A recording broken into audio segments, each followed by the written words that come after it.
Merci pour votre constante fidélité à Chérifla Télévision. Mesdames et messieurs, bonsoir. Bienvenue dans cette édition d'information. Voici les titres. La 23e édition de la campagne nationale de reboisement sous le thème « Les forêts nous protègent contre la déchéance » a été officiellement lancée ce samedi 22 juillet dans la forêt classée des Monts Mandingues sur la route de Sibi.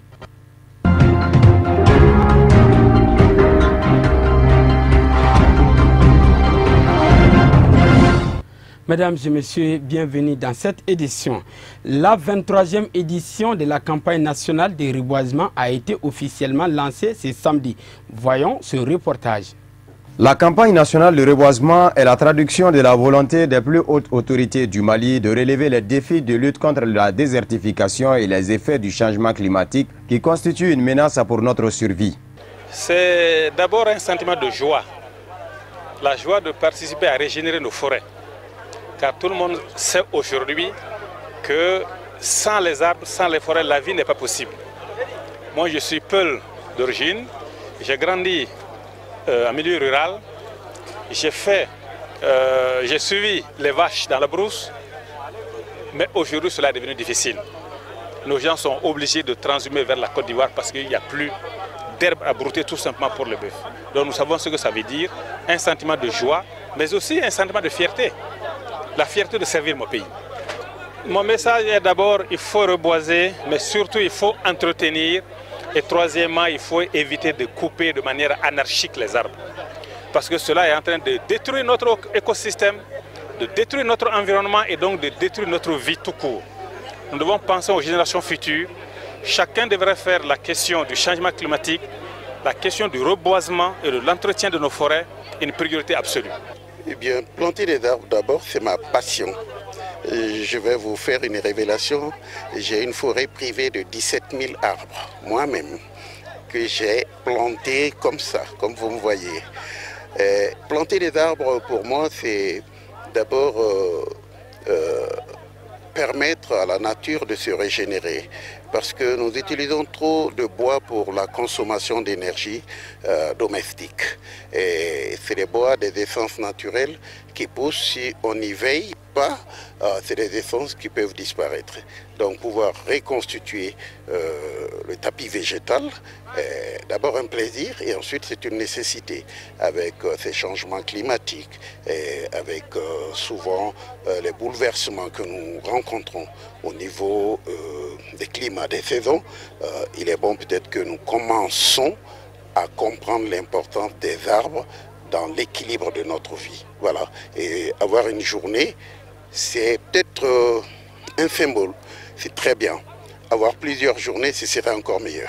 C'est ça mon message, que tout le monde plante des arbres et que tout le monde y veille. Cette cérémonie de lancement officiel de la campagne nationale de reboisement est l'occasion pour les acteurs de l'environnement de dresser le tableau sombre de la dégradation des forêts et d'analyser l'évolution des surfaces boisées. Je crois que la plantation d'un arbre par un ministre de l'Agriculture est un geste symbolique très fort que j'ai fait à l'endroit des agriculteurs pour leur dire qu'il nous faut prendre soin des arbres. La pluie, tout ce qui vient de l'écosystème, c'est important pour la production agricole. En coupant les arbres, nous favorisons la désertification, donc la rareté des pluies. Nous sommes encore très en retard en termes de maîtrise de l'eau dont nous dépendons encore de la pluviométrie. Donc les déboisements qui causent la rareté des pluies, nous, paysans, producteurs agricoles, éleveurs, on devrait l'éviter. Donc c'est un symbole que j'envoie pour les producteurs et également les éleveurs et les pêcheurs.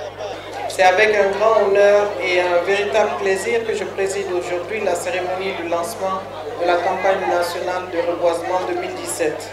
Je voudrais tout d'abord remercier tous nos invités qui ont bien voulu participer à cette cérémonie, malgré leurs multiples préoccupations et occupations plutôt, signe de l'intérêt qu'ils portent à la protection de l'environnement. Je remercie également les autorités administratives et politiques de la région de Koulikoro et plus particulièrement la population de la commune rurale du Mandé pour la qualité de l'accueil et pour la grande mobilisation des femmes et des jeunes. Cette cérémonie est la traduction de la volonté des plus hautes autorités de la République du Mali de relever le défi de la lutte contre la désertification et les changements climatiques qui constituent aujourd'hui une sérieuse menace pour notre survie. En effet, conformément à la vision du président de la République traduite dans la déclaration de politique générale du Premier ministre, le Mali s'engage à faire de l'économie verte et résiliente au changement climatique une priorité nationale, mais aussi une réalité. Les programmes prioritaires prévoient, entre autres, l'aménagement forestier pour la restauration des écosystèmes dégradés visant à reboiser 325 000 hectares, la régénération naturelle assistée et la lutte contre l'assablement et la protection des aires protégées sur 9 millions d'hectares. Mesdames et messieurs les ministres, honorables invités, pour terminer, je voudrais adresser mes vifs remerciements à tous les participants ici présents pour leur engagement et pour votre engagement dans la gestion durable des ressources forestières et fauniques. Rappelons que l'objectif principal de la campagne nationale de reboisement est de contribuer à la lutte contre la désertification, la conservation de la biodiversité, l'atténuation des effets néfastes du changement climatique avec, à la clé, l'augmentation du taux de couverture végétale et la réduction de la pauvreté. En marge de cette célébration de la campagne nationale de reboisement, écoutons la réaction de la présidente des femmes forestières du Mali au micro de nos reporters. Donc aujourd'hui, nous sommes dans la forêt classée des Monts Mandingues. Nous avons décidé, en tant qu'association des femmes forestières du Mali, de planter 1 hectare d'enrichissement, parce que nous sommes dans une forêt classée, donc il y a des arbres, c'est pourquoi on parle d'enrichissement, parce qu'il y a des arbres qui existent déjà. Donc ça fait 1 hectare. Et sécurisé, vous-même, vous voyez que c'est sécurisé parce qu'il y a la clôture. Et nous avons 400 plants ici, en essence locale. C'est le tamarandis et le néré qui sont là. Les 2 essences, uniquement essences locales. On n'a pas voulu aller avec les essences étrangères. Nous avons pris les essences locales. Donc on a 400 qui sont présentement ici. On va mettre en place. Donc c'est 1 hectare clôturé. Parce que le reboisement de cette année, ça a été décidé par les autorités du pays que ça va se passer dans la forêt classée des Monts Mandingues. Donc nous avons pris 1 hectare dans cette forêt classée des Monts Mandingues pour sécuriser à concurrence de 2 millions, donc pour mettre l'enrichissement ici. Et nous pensons dans 2 ans, en principe, ces plants vont grandir et nous allons pouvoir profiter encore de cette clôture-là pour mettre encore sur 1 hectare et mener la même activité là-bas. D'année en année, je pense qu'on va vraiment progresser. Le dernier message à l'endroit de tout le monde, pas seulement la population du Mandé, mais à l'endroit de tout le monde, c'est que les arbres sont là pour tout le monde. Parce que nous avons tous nos besoins dans les forêts. Les besoins en termes de loisirs, en termes de plantes médicinales, en termes de bois, les différents types de bois de service, bois d'œuvre, etc. Donc si on mène une telle activité dans une forêt classée, n'importe qui doit se dire qu'il y a quelque chose là-bas et on doit protéger. Ça ne sert à rien, de planter si on n'est pas à mesure d'entretenir cette plantation. Donc j'invite tout le monde, les populations du Mandé, les populations de Bamako, tous les acteurs, parce que nous avons différents acteurs qui interviennent dans la forêt. Donc tous les intervenants de la forêt, je les invite vraiment à protéger ce que nous avons pu faire aujourd'hui. Affaire Adama Traoré, 1 an après sa mort en région parisienne, la famille continue de réclamer la vérité. Ses proches dénoncent une bavure policière. Plus de détails avec Aliou Badra Doumbia. Affaire Adama Traoré. 1 an après, la famille continue de réclamer la vérité. C'était le 19 juillet 2016. Adama Traoré trouvait la mort à la suite de son interpellation à Beaumont-sur-Oise, en région parisienne. Depuis, on ignore toujours les raisons de son décès. Ses proches dénoncent une bavure policière, ce qui réfute les forces de l'ordre. Ce samedi, 1 an plus tard, sa famille organise une marche en sa mémoire. Justice pour Adama. Ce slogan orne depuis 1 an les t-shirts, les pancartes, les affiches à Beaumont-sur-Oise. Car depuis le 19 juillet 2016, on ne sait toujours pas ce qui a provoqué le décès de ce jeune homme de 24 ans. Au centre des interrogations, une technique utilisée par les gendarmes, celle du plaquage ventral. Elle consiste à maintenir une personne ventre au sol en utilisant plusieurs moyens de pression. Une technique considérée comme dangereuse, car pouvant provoquer une asphyxie. Est-ce ce qui a provoqué la mort d'Adama Traoré? 4 expertises médicales ont été réalisées pour répondre à cette question. Et leur interprétation est au cœur d'une guerre entre le procureur de l'époque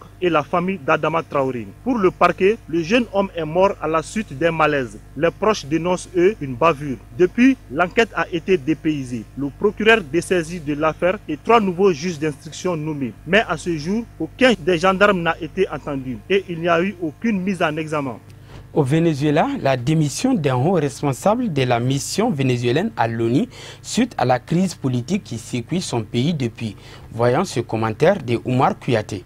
Issaïas Medina vient de démissionner de son poste de haut diplomate de Venezuela à l'ONU. Cette démission fait suite à une vive contestation et la répression des manifestants à Caracas. Celui qui a été ministre conseiller à la mission du Venezuela auprès des Nations Unies pendant 2 ans a d'abord exprimé sa désapprobation aux théories du régime en place. Sans langue de bois, le diplomate a aussi demandé au gouvernement de Nicolás Maduro d'arrêter les meurtres et la violation des droits de l'homme, avant de qualifier son régime d'apartheid et de pure dictature. Depuis l'éclatement de la violente crise politique qui secoue le Venezuela, c'est la première fois qu'un diplomate de ce rang dénonce publiquement Nicolás Maduro. Selon lui, Nicolás Maduro n'a aucune légitimité à rester au pouvoir. La sortie d'Issaïas Medina est on ne peut plus claire. Le diplomate démissionnaire qu'il est entend tirer la sonnette d'alarme pour permettre à la communauté internationale d'agir. Ce départ inattendu intervient à un moment où le Venezuela est membre du Conseil des droits de l'homme de l'ONU. L'actualité africaine et internationale en bref et en images, une compilation de Amadoune Diallo.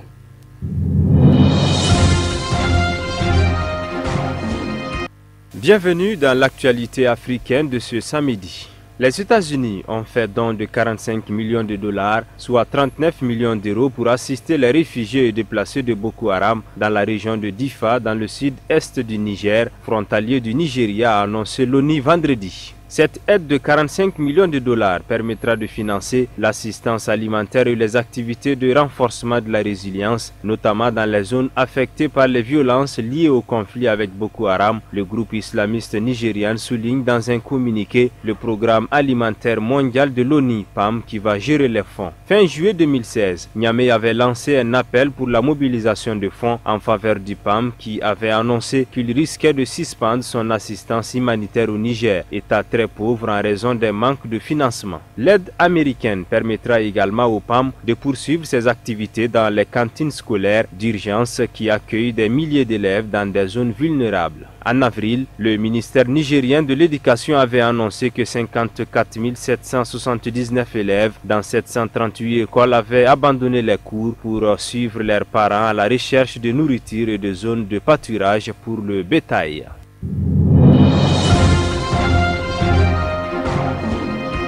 En Mauritanie, la campagne électorale est ouverte. Le référendum constitutionnel est prévu le 5 août prochain, un référendum qui vise à supprimer le Sénat et la Haute Cour de justice et qui propose aussi un changement de drapeau. Une réforme refusée par les sénateurs qui ont voté contre le texte, ce qui a contraint le président à avoir recours à un référendum contre l'avis de l'opposition et des sénateurs. C'est donc un scrutin contesté qui se prépare. 2 campagnes vont s'affronter dans les prochains jours, celle du pouvoir en faveur du oui qui défend le renouvellement des institutions et celle de ceux qui appellent au boycott et qui refusent depuis des mois des réformes qu'ils jugent non prioritaires. Ces opposants regroupés au sein d'un front de 8 partis et organisations soupçonnent aussi le chef de l'État d'avoir un agenda caché pour rester au pouvoir, même si le texte qui sera soumis au vote ne prévoit pas cette possibilité. Face à ces accusations, Mohamed Ould Abdelaziz a promis de répondre en personne à tous les mensonges développés sur la place publique. Il défendra aussi en priorité la suppression du Sénat qui a fait tant de mal à la Mauritanie selon ses mots.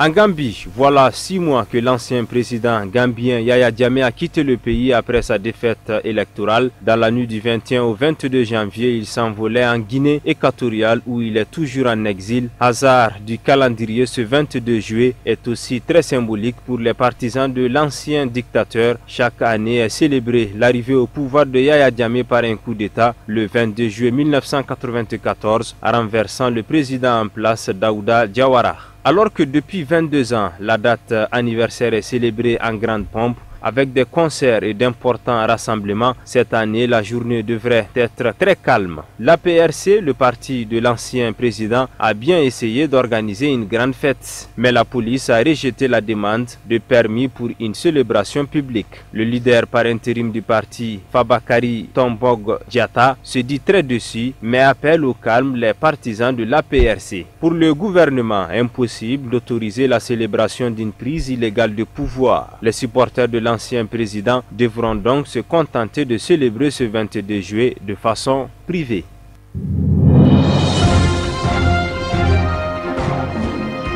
Et enfin, en RDC, l'université de Kinshasa a fait vendredi les frais du climat sécuritaire hyper tendu dans la capitale congolaise avec des affrontements entre étudiants et policiers alors que les forces de l'ordre affirment avoir mis hors d'état de nuire dans cette opération le cerveau de 5 récentes attaques sanglantes dans la mégapole. Sur le campus de l'UNUKIN, université de Kinshasa, 2 véhicules calcinés étaient encore visibles dans l'après-midi devant le bâtiment de la faculté des sciences économiques ainsi que des douilles de balles au sol devant une résidence d'étudiants, a rapporté un journaliste de l'AFP. Les cours et les examens sont suspendus, a déclaré le représentant des étudiants Fabrice Bokembe. Il y a eu quelques blessés, a déclaré le ministre congolais de l'enseignement supérieur et universitaire Steve Mbikayi. La RDC traverse aussi une crise politique depuis la réélection du président Joseph Kabila en 2011 lors d'un scrutin caractérisé par des fraudes massives. La crise s'est aggravée avec son maintien au pouvoir au-delà de la fin de son mandat prévu le 20 décembre.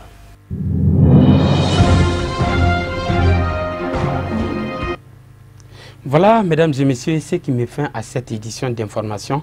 Merci de l'avoir suivi. Bonne suite de programmes sur Chérifla Télévision. Au revoir.